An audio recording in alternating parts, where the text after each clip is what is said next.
All right. Well, hello, everyone.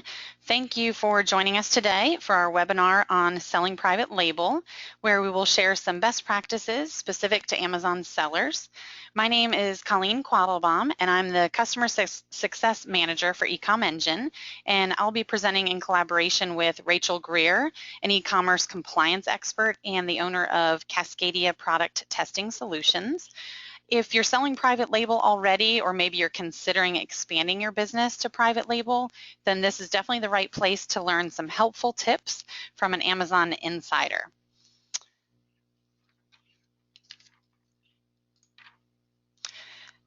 So many of you joining us today were invited because you are currently eComEngine customers. So first, I'm just going to start out the presentation by sharing a brief overview of how our tools can help support private label selling.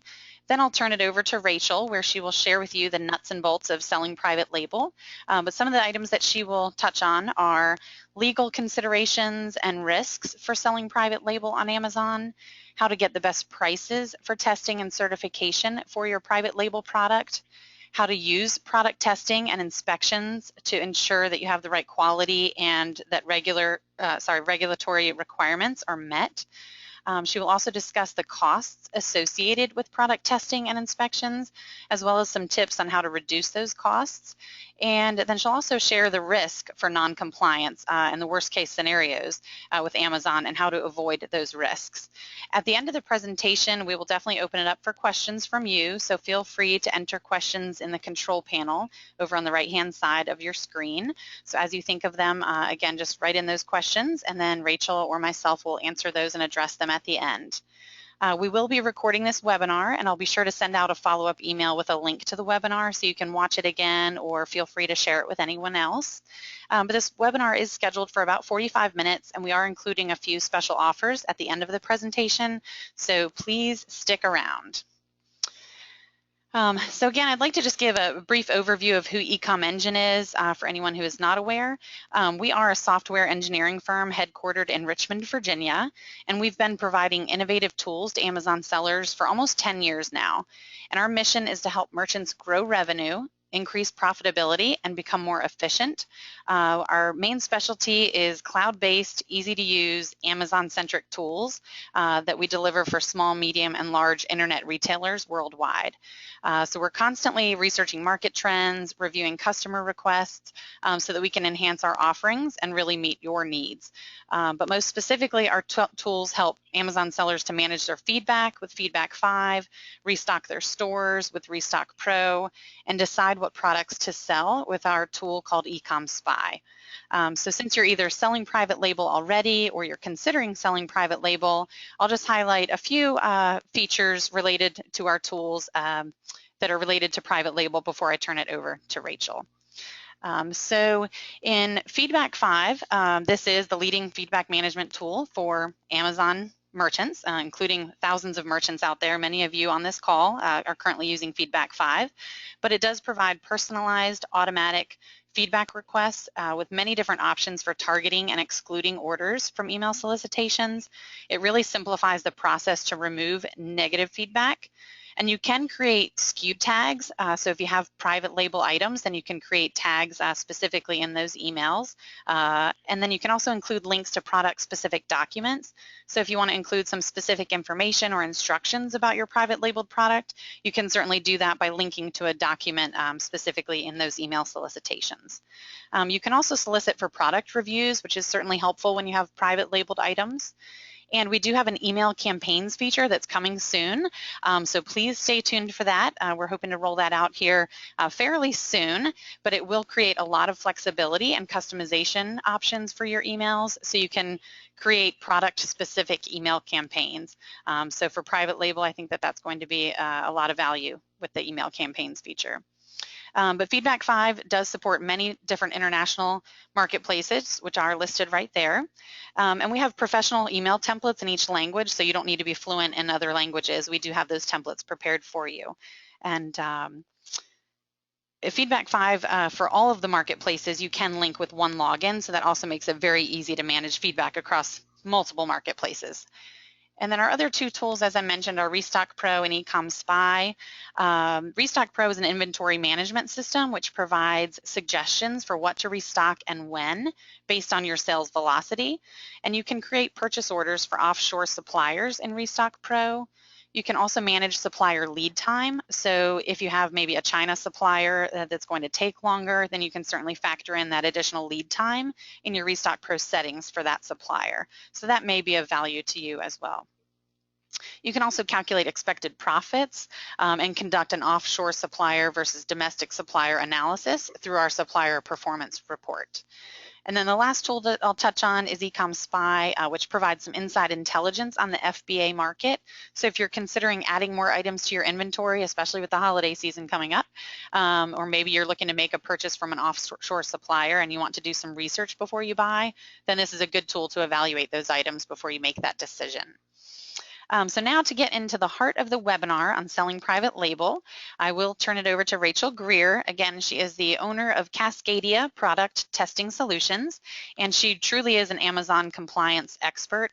She has over 7 years of leadership experience working directly at Amazon, and she's managed all different aspects of the product compliance team there.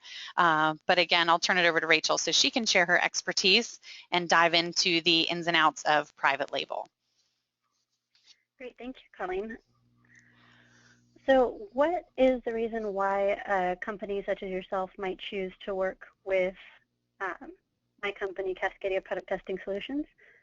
The first is that we're focused on efficient outsourcing and data management. We do not believe in making everyone follow the same process that's always been followed with compliance, which is paper this, paper that, more paper.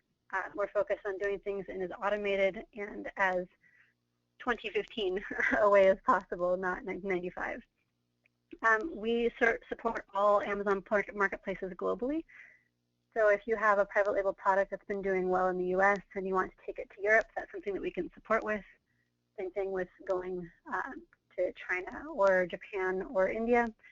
And some of you may also be aware that the .mx marketplace just opened, and Mexico can be a completely different place to import into.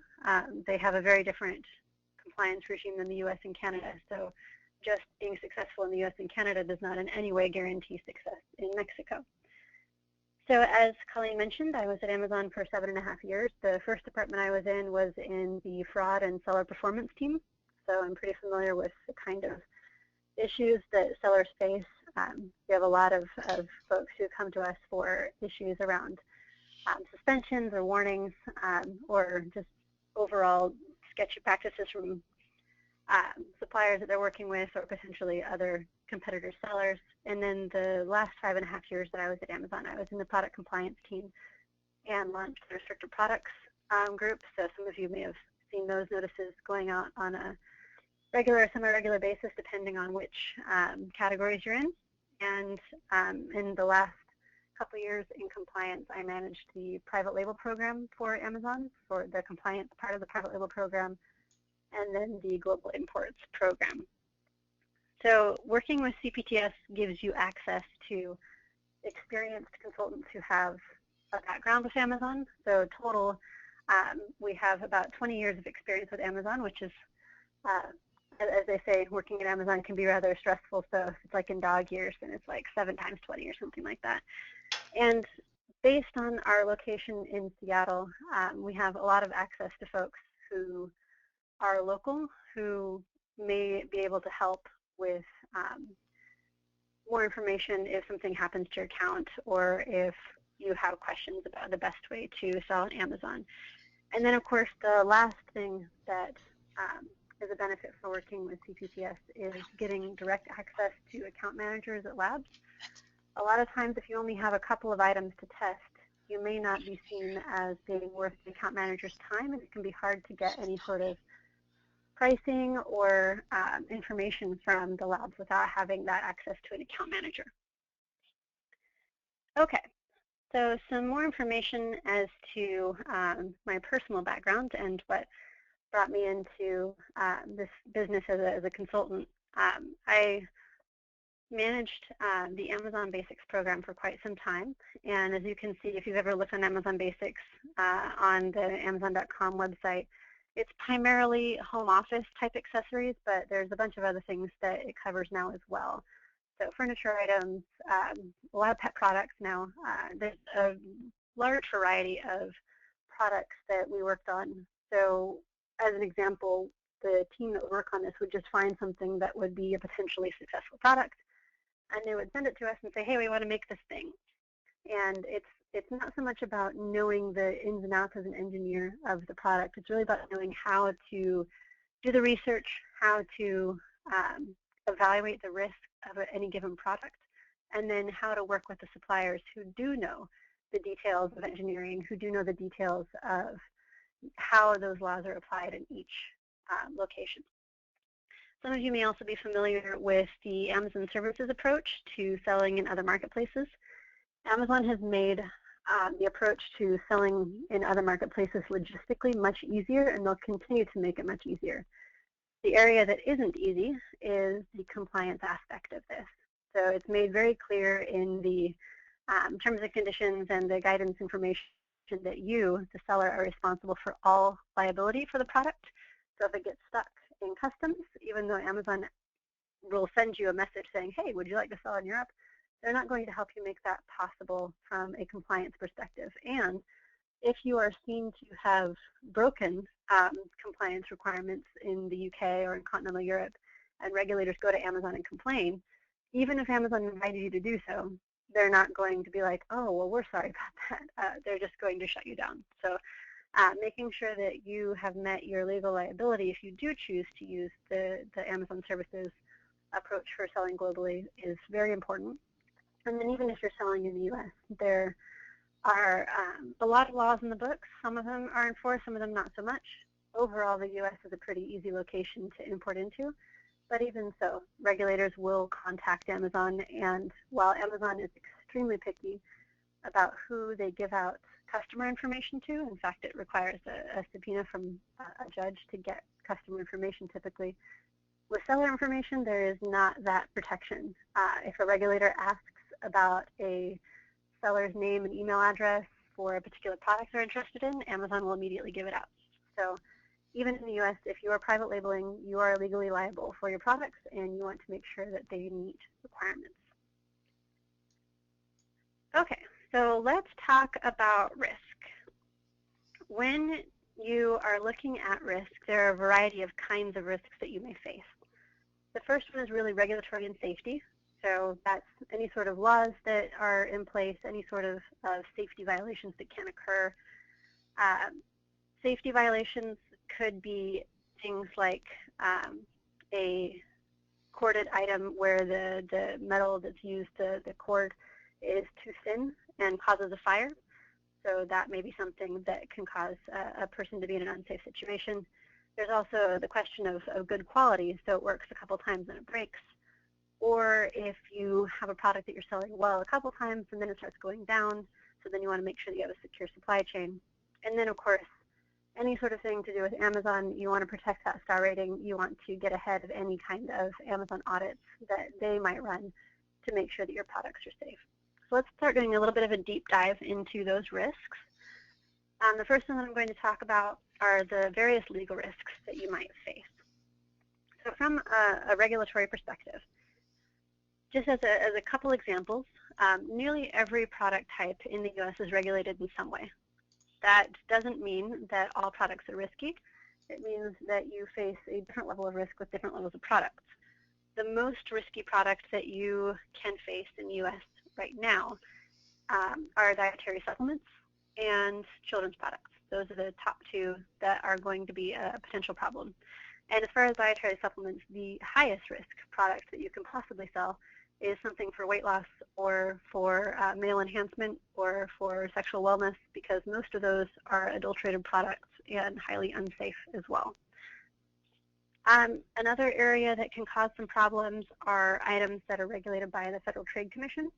So things like truth in advertising, making sure that your labeling is correct, making sure that if it says made in the USA, it actually is, making sure that it doesn't have illegal claims like, it cancer or something like that.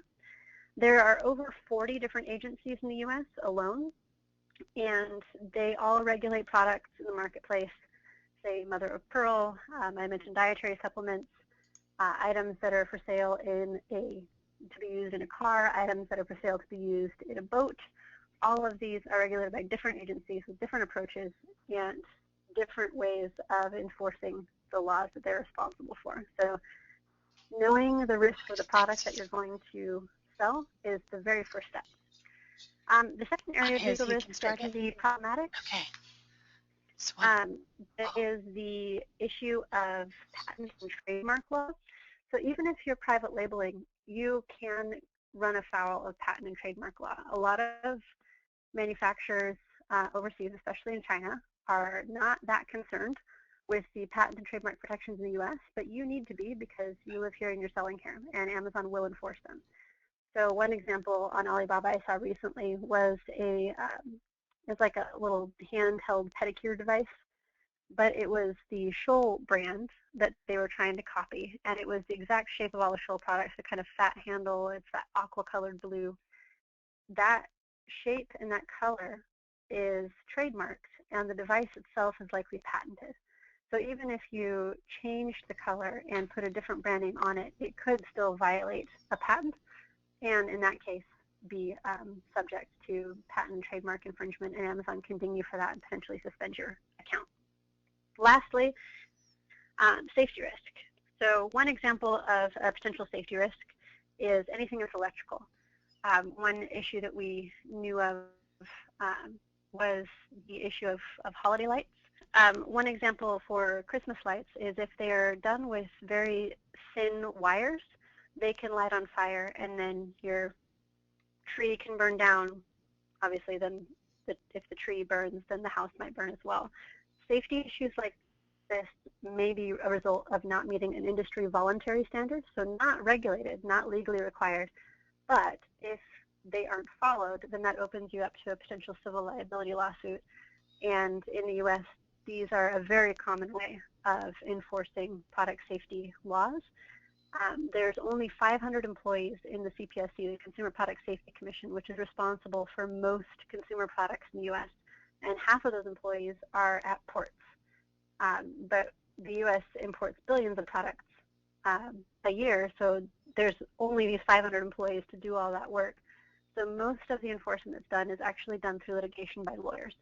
So this is actually a pretty significant issue as well that you might face when engaging in certain kinds of products.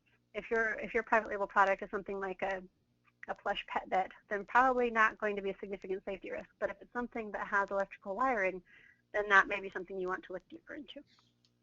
Okay, so now that I've scared you thoroughly with all of the legal risks, let's talk about some of the branding risks. The number one branding risk that you'll face is the issue of quality, and sourcing feeds into the concerns about quality.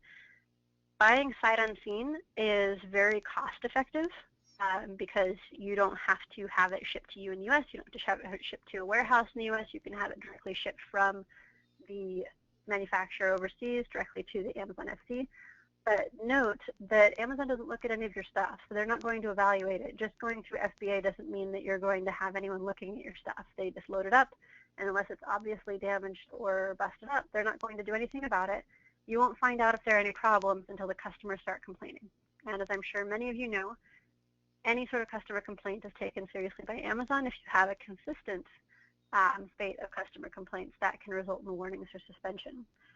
So one of the ways to solve this problem is to evaluate your factories that you're using, both as an overall factory, how good of a quality product they can produce, and also do an evaluation of each shipment that you buy from them. This obviously, it won't work for test buys when you're first starting out. It's more when you start having 1,000, 2,000 units or more of a particular product that makes it worthwhile. Okay, so customer feedback and reputational risk. When you're selling a private label product, the primary benefit is that you have sometimes up to 40 or 50% margin, which is great, but you're not going to be able to maintain that margin unless you have good feedback from customers. Either you're selling it at such a low price that they think it's absolutely worth it regardless, or you're providing them a positive experience through good packaging or good customer service, and they give you good ratings.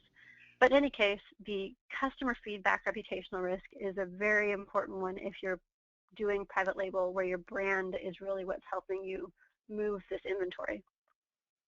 If you have a test product that went really well, you got a sample in, you really like the sample, you approve the sample, the first shipment goes through, it sells really well, you have great feedback on it. So you keep ordering from the same supplier, and say 6 months down the road, you start seeing that your ratings are going down. Well, why might that be?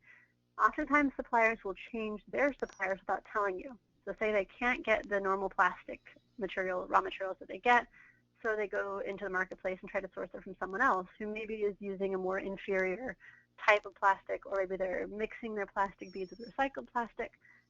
Unless you have agreements with that supplier or you're doing regular inspections of your product, you don't know what they're going to be doing.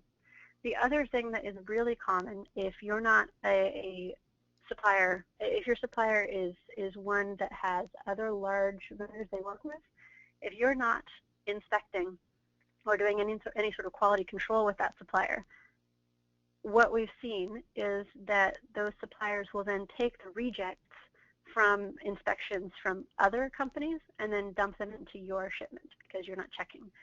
So again, their goal is to make money. Their goal is to not lose money. So if they have leftover units of inventory that they know they can pass off to you, then that's something that they may definitely choose to do if their goal is to make money.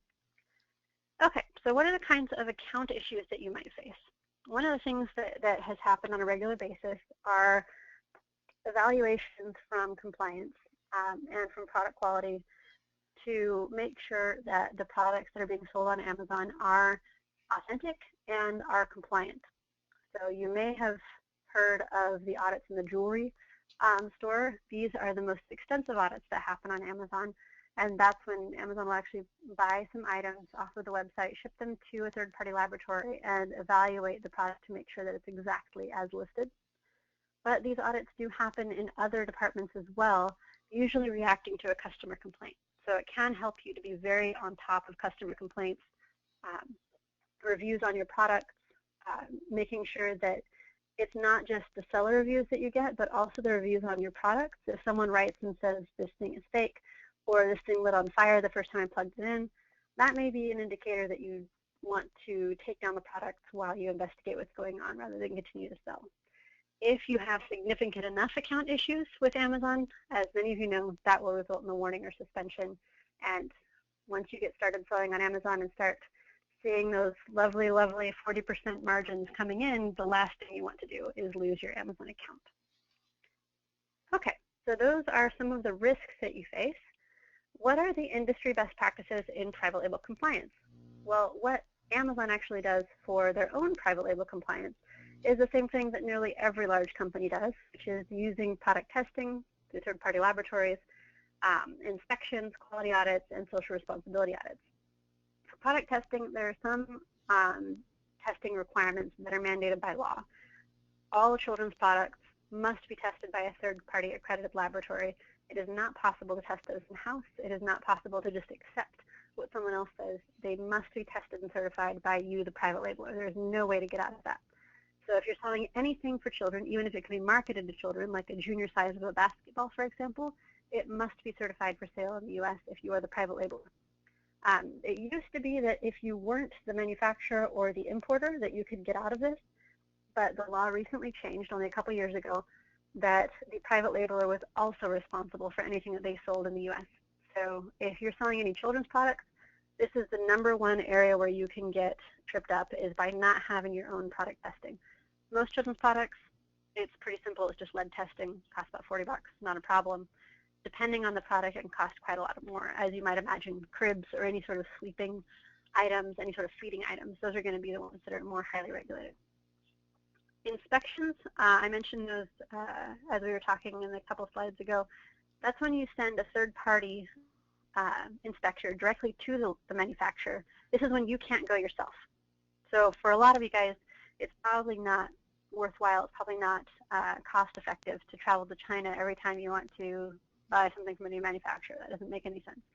You can work with a third-party inspection company to send inspectors out. They'll use a checklist, or you can work with them on creating a checklist that includes Amazon requirements like the packaging and labeling requirements of the SD. They'll evaluate the packaging, they'll evaluate the product, and they'll get back to you with a full report with pictures and everything so that you know that the product that you're getting is exactly what you paid for. The reason you want to do this in China at the factory rather than shipping it to yourself first is, first, your time is more valuable, for one thing. For another thing, they can make the fixes right there, and you don't have to take responsibility for the package or the shipment until it meets your specifications. Most of the suppliers that you'll work with when you're doing importing are FOB suppliers, which means that you're responsible for the goods as soon as it crosses the bow of the ship. If you do the inspection prior to it going to the ship, then you don't have to take possession unless you feel comfortable with that. It's the best time to evaluate the shipment and to know that you're getting what you're paying for.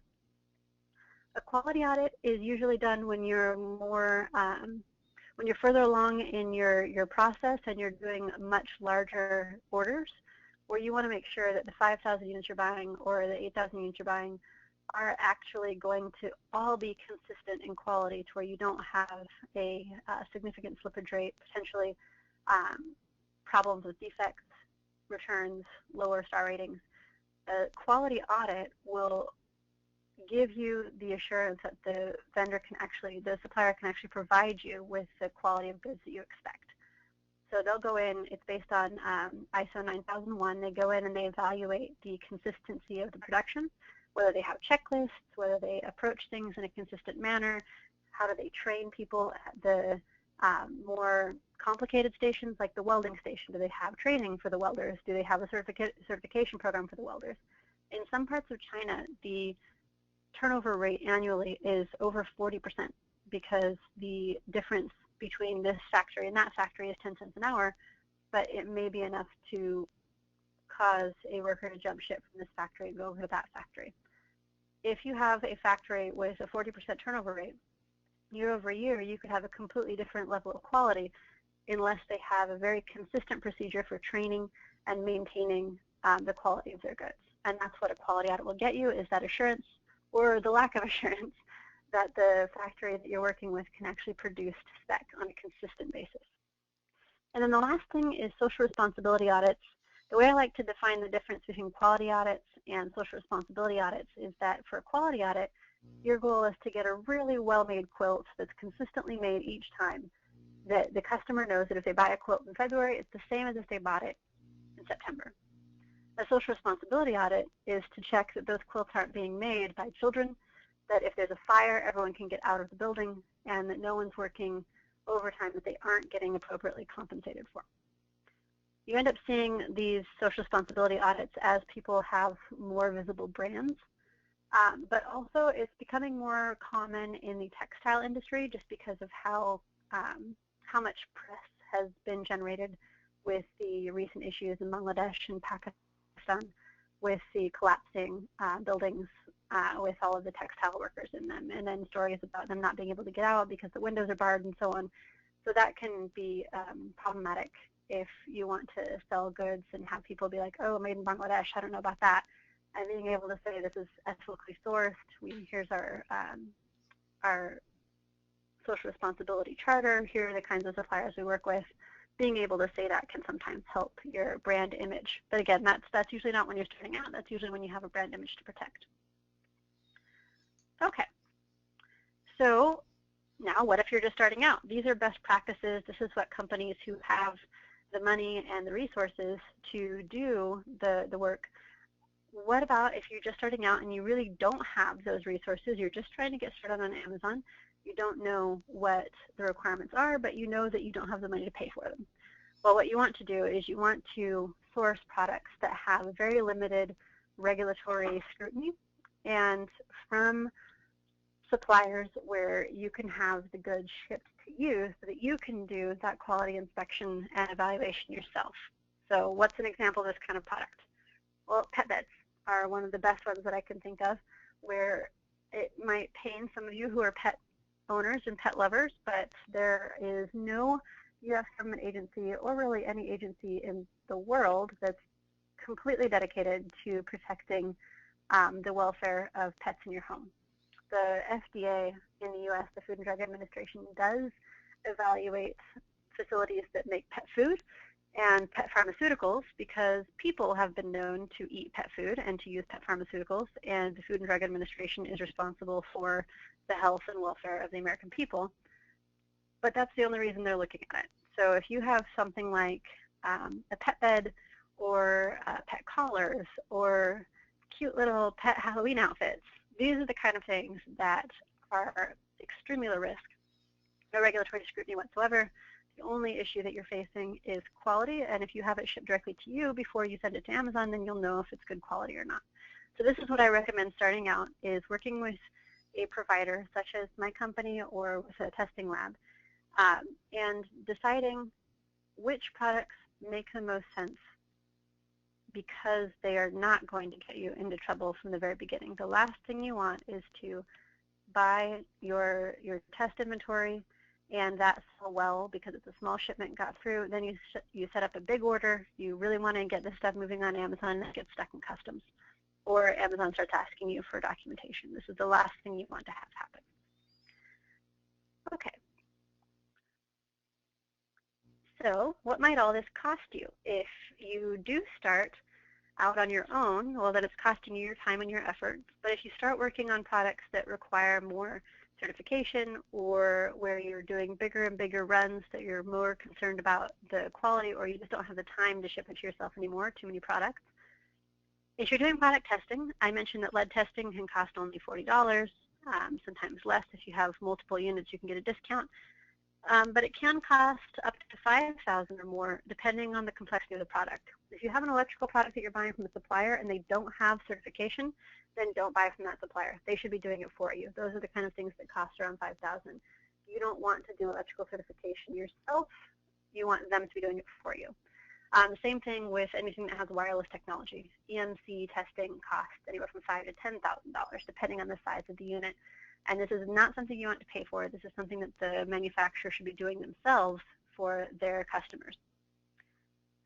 Inspections usually cost anywhere from $300 to $1,000. It depends on the size of your production run. One person for one man day is about $300.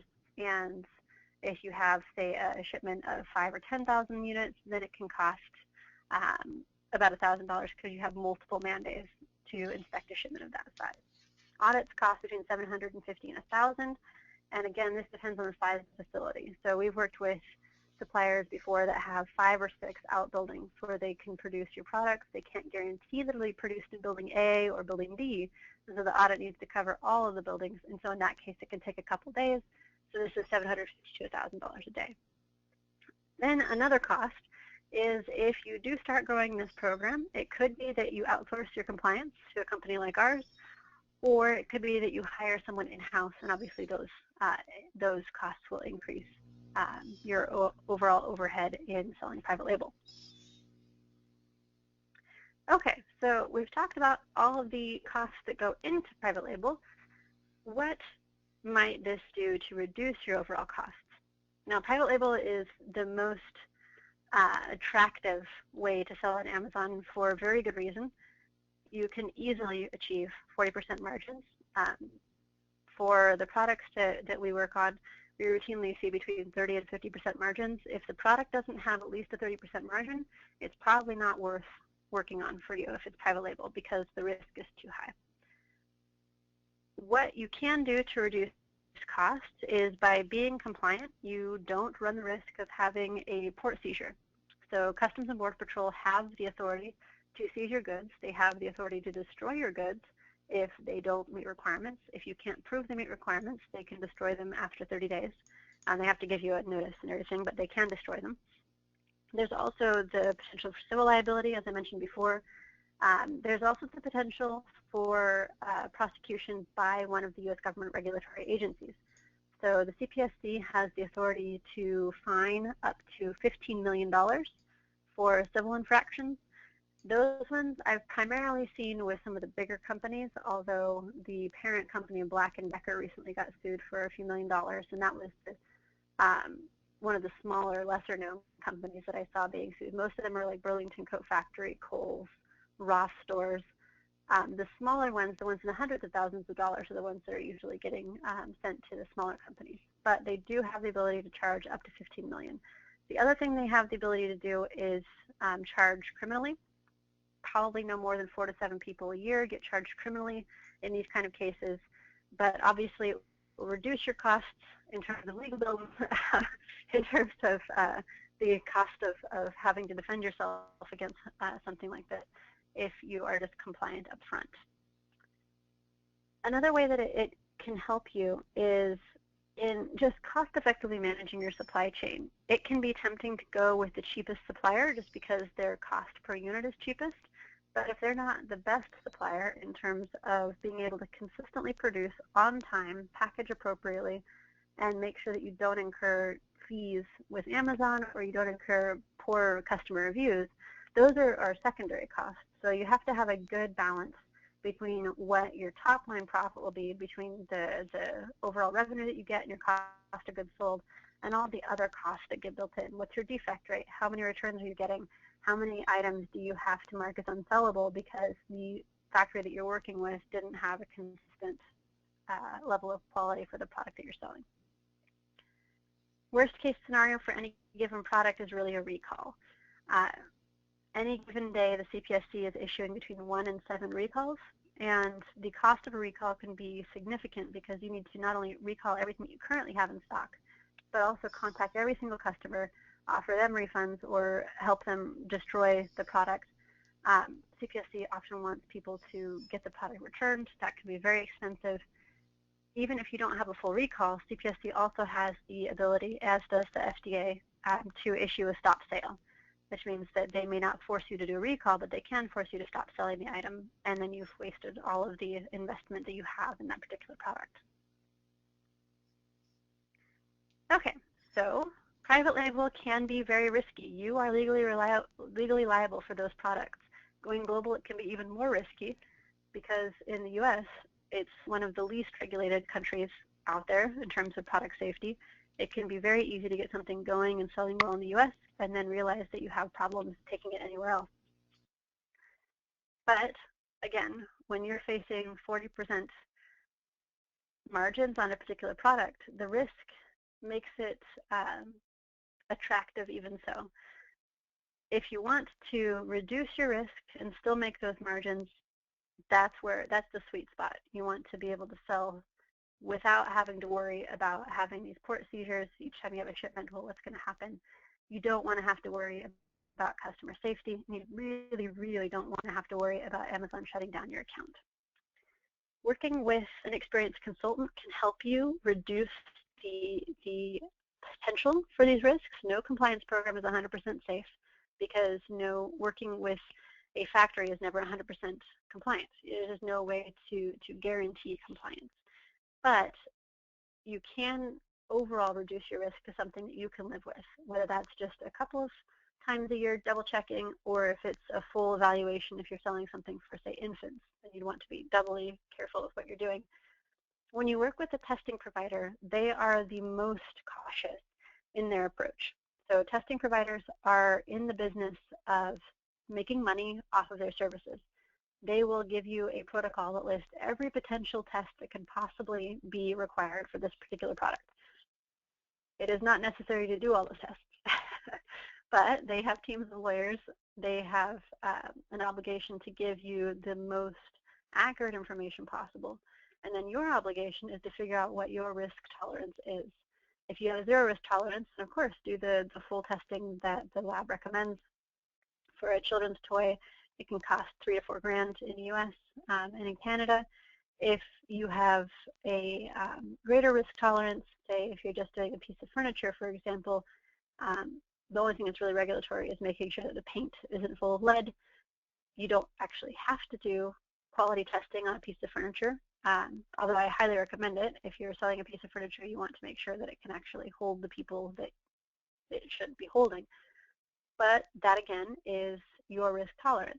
What are you willing to take on in terms of a burden of risk? What risks are you willing to take on in terms of potential loss of your Amazon account? You can make this less risky and still make the kinds of margins that everyone wants to be making in private label. And that's the end of my presentation. So if you have any questions, please let me know. And Colleen, I'll hand it back to you. Great. Thank you, Rachel. So as Rachel said, that concludes the presentation portion of the webinar, and we will be sending out a full recording of this presentation. So we'll make sure to follow up with an email by tomorrow with that recording for everyone. But we do still have a few more minutes, so we will go ahead and start taking a look at some of these questions. While we're doing that, I will go ahead and just share with everyone a couple of the special offers so you can jot those down if you would like. We have some free trials for the eComEngine products, as well as 30% off first 5 hours of consulting services with Rachel's company. So Rachel, it looks like we have a question here about the legal requirements for kitchen utensils. So nothing with wires, but just basic kitchen tools. What do you have to share about legal requirements with kitchen tools? So the issue with anything that touches food is that FDA does require that the products that touch food and therefore may then contaminate the food that's being eaten be generally recognized as safe or considered non-toxic. So if you have something like a plain wooden spoon, plain wood, without any treatments, without any varnish or sealants or anything, is it generally recognized as safe or GRAS product. So if it's 100% wood, you're good to go, not a problem. But it does need to be something that you know doesn't have any treatments or sealants and is non-toxic and so on. But basically anything that touches food, anything that in the normal course of use would be used to cook or to hold or to transfer or to eat food with, would need to be either recognized as safe, generally recognized as safe, GRAS is the acronym, or tested to be non-toxic. Toxicology tests can be quite expensive. So hopefully the product is GRAS. There's a variety of plastic compounds that are GRAS. There are about 4 different lists of GRAS compounds out there. None of them are recognized by the FDA as official. There isn't any official list of GRAS compounds, but there are a few out there that you can start with. And really what it comes down to is if you don't know what's in your product, then you don't know if it's safe or if it's got some sort of compound that needs to be tested for toxicity. Okay, and we have another similar question about cosmetics. Would that be pretty similar to the consumables that you're speaking of, or are there different requirements for cosmetics? Cosmetics are even higher in terms of the requirements. Cosmetics are right below supplements. Any cosmetics manufacturer supplier should be registered with the FDA because the way that the products need to be manufactured needs to be in a safe fashion, primarily for the purpose of microbiological contamination. Any product that's intended for ongoing contact with the skin needs to be not only non-toxic, but also not full of bacteria. So when it is purchased, it needs to be bacteria-free. So that's the primary consideration there, is making sure that your manufacturer is registered with the FDA. If you are manufacturing it yourself, then you need to register with the FDA. And there are some basic rules to follow in terms of testing your workstation, keeping things clean, making sure that there isn't the possibility for bacterial growth. The other aspect for cosmetics is that all ingredients need to be approved by the FDA. So if you're making things with ingredients that have already been approved, there's lots of ingredients that have already been approved. So there's not too many unique ingredients out there that are used in cosmetics anymore. But if it hasn't been approved yet, then it needs to be approved. There's also a list of specifically not approved ingredients by the FDA. One that some people find surprising is coal. So the stuff that, you know, like the Egyptian thick Cleopatra type eyes. A lot of coal that's made is highly toxic. Some of it's been tested to be made of half lead. So depending on what you're making, if you're private labeling from a large manufacturer, they should be able to provide all this information to you.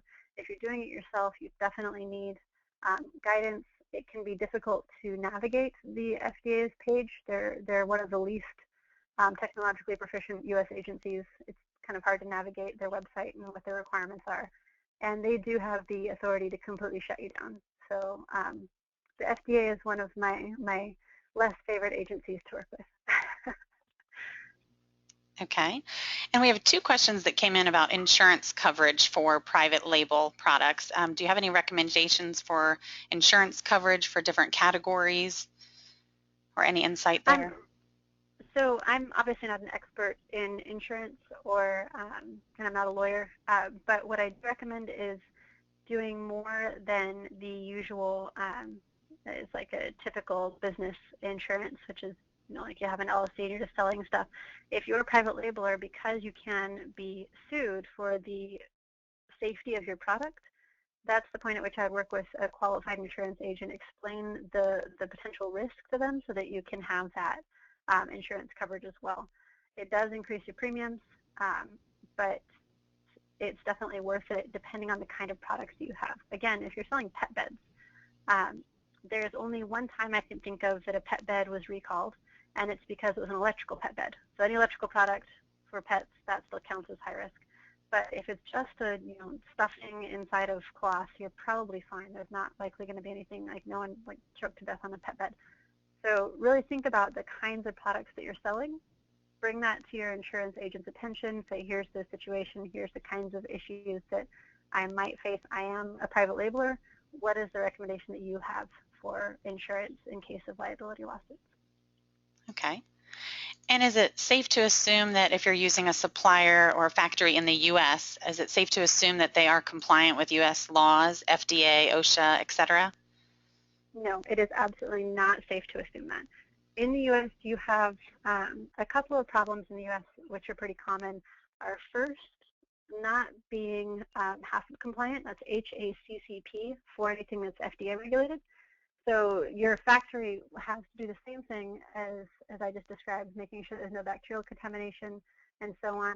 If you look at the warning pages, the warning letter pages on the FDA's website, there are many, many warning letters going out, and these are all to factories in the U.S. complaining about rats in the factory or complaining about insufficient biological contamination procedures.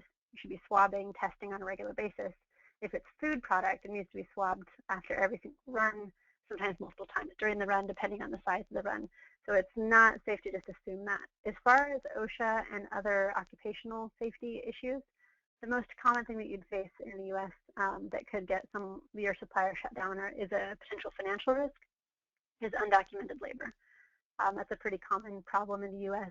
with food manufacturing and textile manufacturing. Okay. And you've mentioned that there's definitely high risk with products that have electronics or electricity running through them in some way. What about components, like a USB adapter or a laptop adapter? Are those pretty high risk as well? So it depends on the size of the wiring that you're looking at. If it's just a USB cable, those are not very high risk at all. Usually there's only enough heat generated to just melt the connectors. So the risk there is really that you sell a product that melts and then people freak out and don't want to buy your product. That's a pretty significant reputational risk. A laptop adapter, on the other hand, has a significant amount of current flowing through it. The laptop adapter itself is typically rated to be able to handle up to 240 volts. So that's a pretty significant amount of electrical current. And laptop adapters are recalled every 2 or 3 months or so by nearly everyone has had to do recalls on these things, because if they go wrong, then they start fires. It's usually to do with insufficient insulation in the adapter box, and wires get hot because that's electricity, is what they do, and can spark fires. So the biggest one that I recall was a Dell recall a few years ago, where they had to recall nearly half of their adapters. And this is Dell. It's the big company. They work with really reputable factories, and even they had problems. Okay, and last question, and then it looks like we do have a lot of specific questions, so we'll definitely make sure everybody has Rachel's email address so that you can contact her directly. But here's one. If you don't have a label at all on your product and you're importing goods without any brand, what is the liability to not have any label on the product? So the U.S. is a great country to import into because there are 3 requirements for a label. The first being the country of origin. So you need to have country of origin somewhere on a label.